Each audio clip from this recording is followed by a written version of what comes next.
triple 4K 55-inch screens running on Microsoft Flight Simulator. There's a specific reason for this. With triple 55-inch screens, you get more of what I would call a one-to-one experience, meaning what you see in the cockpit of the plane feels more like life size, and this makes a huge difference to immersion overall. To get a system running in this way, it's going to take something a bit special, and in this case that's an NVIDIA 4080, amongst a few other components to support it, and I'll talk about those soon. At the end of the video, I'll also give some basic advice on how to best implement a 4080 card into your system, because it's not as straightforward as you might think. I'm going to shine a light on what you can actually achieve in Microsoft Flight Simulator when you slot one of these bad boys into your system, with some basic real-world results using all the DLSS and NVIDIA wizardry like frame generation. And let me tell you, there were a few surprises. Now, full disclosure, NVIDIA did send me this card to make this video possible, but they are not sponsoring this video. So the results are just the results. This will be a real-world example of how the 4080 performs at these crazy resolutions. I mean, it's pushing somewhere in the region of 11,000 to 2160. Now that is a lot of pixels. As I mentioned earlier, you can't just throw a 4080 graphics card in your system and hope for the best. Your other hardware does have to somewhat match up in power just to avoid bottlenecking. So a quick list of what is supporting the 4080 in my system. An MSI Pro B650 motherboard with 64 gigabytes of DDR5 RAM at 5600 megahertz and a Ryzen 7 7800X3D. So what am I looking for, and what am I hoping for? For Flight Simulator, in my opinion, we only need 30 to 40 frames a second or higher for what I would call a pleasant and smooth flight. Now, I'm going to attack this in a very linear way. I'm going to turn on DLSS and frame generation on every single benchmark, and then I'm going to use the standard global graphics settings from ultra performance up until the high preset. Now, if that high preset is still smooth, fingers crossed, then I'll start turning the screws up on the quality of the DLSS from ultra performance to quality. So, will NVIDIA 4080 run Microsoft Flight Simulator at triple 4K? I've got Flight Simulator loaded up, and I'm just jumping into the Beechcraft Bonanza. I'm going to take off from runway 34 right in Sydney. I'm just going to fly over the city, probably at 2,000 or 3,000 feet, and I'm going to record that flight. We'll run it back and run the benchmark up through the settings. Just going to have it on midday. I'm going to pull the weather down to, or the sky down to a few clouds. It's normally kind of what I fly on. Right, I mean, I'm sitting here right now, and we're obviously not moving, but I'm sitting here right now on low settings. Hang on a second, I just need to switch these. Does anyone else have an issue when the triple monitors always load up in the wrong side? Driving me bananas. There's not much in view at the moment, and I'm sitting on low settings globally. I've got frame generation on. I have DLSS running at ultra performance, so it's basically as low as I'm going to get, and I'm looking up there and I'm getting 143, 44 frames a second. As I say, look, this is all going to change as soon as we start flying over the city. It's kind of sitting at a solid 119, 120. Now, as a reminder, I'm actually just putting in the recording file so we can run the benchmarks, and this is as low as it gets.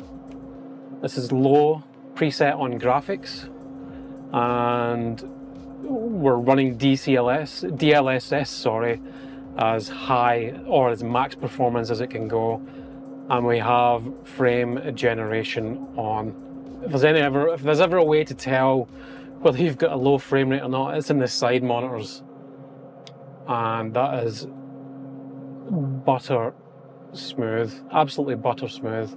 Now, like this, you probably see in that camera back there, kind of looks like shit, let's be honest, and that's because everything's set on low.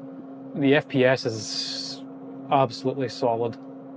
Now, it might not be like, you know, LAX or anything like that, but as I said at the start of the video, this is real world as far as I'm concerned. These are the kind of places I fly, so I'm just going to stick to that. GPU utilization is only 78, 79%, 80%. The CPU is barely even running. It's like 18, 17%. We're really not pushing this in the slightest. All right, I'm going to stop the replay. I've now just switched the global rendering from, what was it, low end to medium. And now I am going to play this recorded track file. Let's see what happens. Still, I'm sitting on 119, 118 frames a second, pretty similar to low end. I'm starting to see, let's come down a little bit, 115 frames a second. I'm used to flying medium graphics settings in Microsoft Flight Simulator, so this is a bit of a treat for me. 114, 115 frames a second, but it looks just the same. Apart from there's substantially more detail in the view. I can't believe I'm getting over 100 frames a second. Triple 4K. Let me just double check this is 4K. Just going to check the two extra rendered screens. It is. That is 4K. This is insane.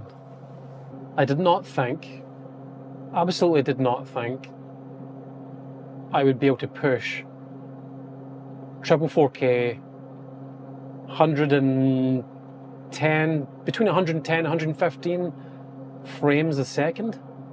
This is absolutely insane. Like, we're coming up on the city now. The city doesn't look great. And the surrounding buildings and things look pretty good. But yeah, frame rate's still crazy high. I cannot believe I'm getting... to be honest, I want to just go straight to Ultra and see what we get, but let's just do it the right way. Okay, that's the end. So, you know, we're averaging around the 115 to 120 frames a second. Unbelievable. Okay, now we're still running DLSS the same, frame generation is on, just the same, but we are now high end. I'm sitting on the tarmac and it has dropped a little again, so now we're at 106 frames a second. I'm going to start cranking the DLSS up in quality after this. I just wanted over 50 frames a second. That is what I was hoping for, and I think I'm going to get a lot more as far as being able to run at a much higher quality. Now I want to wait for this part where I tip the wings and I can check just to see how smooth it looks at this, still at this frame rate. We're still sitting above 100 frames, 103, 102. You can see the definite graphical bump and detail. I mean, I haven't seen that dip below 100 frames yet. GPU utilization is jumping around the 95 to 97 range, but yeah, the frame rate is definitely dropping a little bit. You know, 98, 99 frames, 97. That's still truly impressive. You can see the difference in the detail in the buildings, definitely. Like, I could fly like this. I don't need it any more than this. This is quite incredible. All right, I'm gonna can this here, and we're gonna start cranking DLSS up, see what we get. Okay, so DCLS has been changed from ultra performance to performance, and the graphical settings will now remain at high end because I really don't need any more than high end. If anybody that's played Flight Simulator on high end graphic settings, you know what I mean. You can see there's a little drop there, there's a drop again. So we're now sitting in the high 80s range. 88, 89, definite quality increase.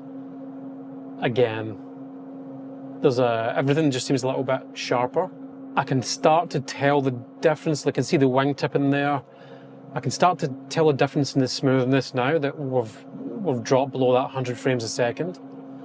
You know, it's not quite as butter smooth as it was with the ultra performance DLSS, but still absolutely amazing. This is incredible. This is absolutely incredible. Like I could stop right here. I really don't need to be pushing it any further, but we will. We'll see how far we can go with it. So mid to high 80s we're getting. Again, I'll just remind you this is triple 4K running on high-end global settings with frame generation and DLSS on performance. It is knocking it out the park. All right, so we're just passing through the most densely populated area. I'm still cranking out 87, 89 frames a second. GPU utilization sitting about 93%, 94, 95. Let's go back again and crank the DLSS a little bit more. Again, high graphics settings, high graphics global settings, frame generation on. DLSS is now on balanced, and things have sharpened up just that little bit more again. The clouds in the sky looks absolutely amazing. Frame rate has dropped another 5%. We're now hovering around 80 frames a second, which is still phenomenal. I mean, the moving image across the right and the left screen, super smooth. We'll just wait for this when I start to tip the wing, because that's one of the hardest things for the monitor to produce. We're still sitting 79 frames a second, pretty flush at that, 80, and the details are really starting to like crisp up. This is amazing. This is amazing. Yep. So I can tell the difference again with the frame rate just lowering a little, but it's still super usable. This is bonkers, absolutely bonkers. Like I've got chills running down my spine, being surrounded by this running at these graphics settings, and I'm flying low too. This and that can be harder for the GPU. All right. Oh, we have dipped down 77 frames a second. We are approaching the city, 76, 77. So we're talking for balanced DLSS on high global settings, triple 4K, 75 to 80 frames a second. Right, let's go. Let's wind this back and let's get this onto the quality setting. Okay, so I've just flicked it onto quality DLSS. So that's quality DLSS, high global graphics settings, frame generation's on, triple 4K, and there's a definite drop in the FPS. We are way down at 36 frames a second. Look, initially there was a massive dip to 30 frames a second there, but I'm up in the sky now. It's jumped back up to 72 frames a second. Now, just to recap, this is DLSS on high quality global rendering settings, triple 4K. It's at 73 frames a second. And look, again, you can tell there's a slight difference again, not quite as smooth when you tip the wings. But once you level out, man, the view is amazing. What a difference to my flight simulation the NVIDIA 4080 is gonna make. This is gobsmackingly good. I mean, 72 FPS. How is it doing it? It's got to be that. It's got to be the frame generation. So let's just turn frame generation off. Let's see. I don't know if you can see that from the back camera there. This is like 12, 13, 14, 15 frames a second. Unplayable at that point. And let's switch DLSS back on. Switch DLS back onto quality from 15 frames a second. And I got worried there. It was kind of jumping around the 29 frames a second there, but just for 3 or 4 seconds, it's popped back up to 68 frames a second. I don't know what NVIDIA are doing, but this is absolutely magic. Absolutely magic. Can't actually believe what I'm getting here. I know the frame generation is doing a lot, but for the number of pixels this thing is pushing, the frame rate is absolutely astonishing. However, you do need to run DLSS on performance or balanced, at least in my system. And the frame generation is also a must, which makes a big, big difference. Talking about frame generation, I can't even notice any extra lag. Now, granted, Microsoft Flight Simulator is a slow-moving game, but still, it seems to be implemented really, really well. Without DLSS, the 4080 is still a big jump up from the likes of 3070 or the 3080 cards. But running the card alone without DLSS and frame generation, on my setup, not really possible. The frame rate is just not quite there. But again, DLSS and frame generation is just a must. And that's what pulls this whole thing all together. It's absolutely amazing what NVIDIA have managed to do on the kind of software side of the card. Look, this experience it's blown my mind.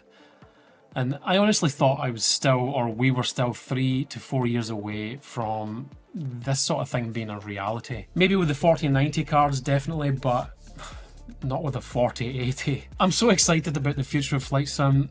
Being able to have such large, high-resolution screens, which almost replicate a life-size, or kind of gives a life-size feel to the inside of the cockpit, is just so immersive. It's something you really need to experience for yourself.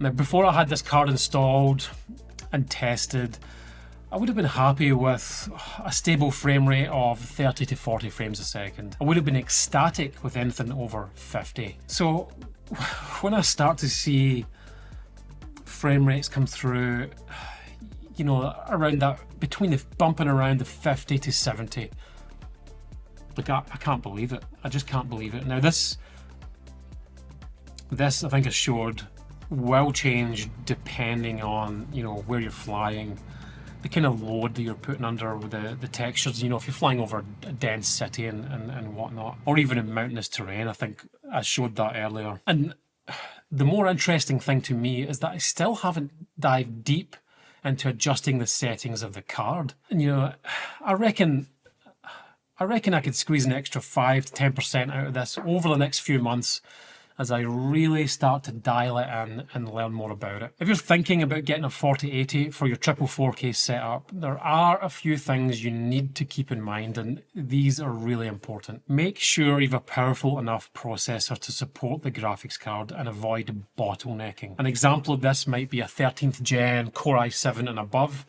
or something of that nature. If you don't, chances are you'll bottleneck your GPU. I do recommend an ATX 3.0 power supply of around 1000 watts. That just gives you some headroom, especially if you end up upgrading again further down the line. Also, pay close attention to the ATX 3.0. This is the new modular system that NVIDIA 40 series cards need to operate on. Make sure your case is big enough.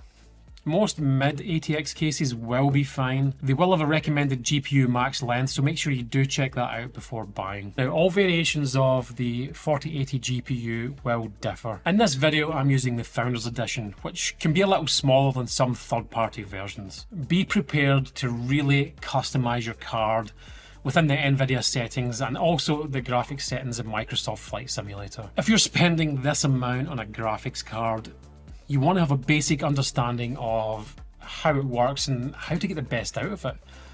Because if you don't, you're just chucking money down the drain. Do these 4 things and triple 4K in Microsoft Flight Simulator is definitely achievable. And not only achievable, you'll be running at medium to high graphics settings. It quite frankly blows my mind how far tech has come, and we're already in a place where this is possible. If you have any questions about the settings or anything on the rig, reach out, and happy flight simming.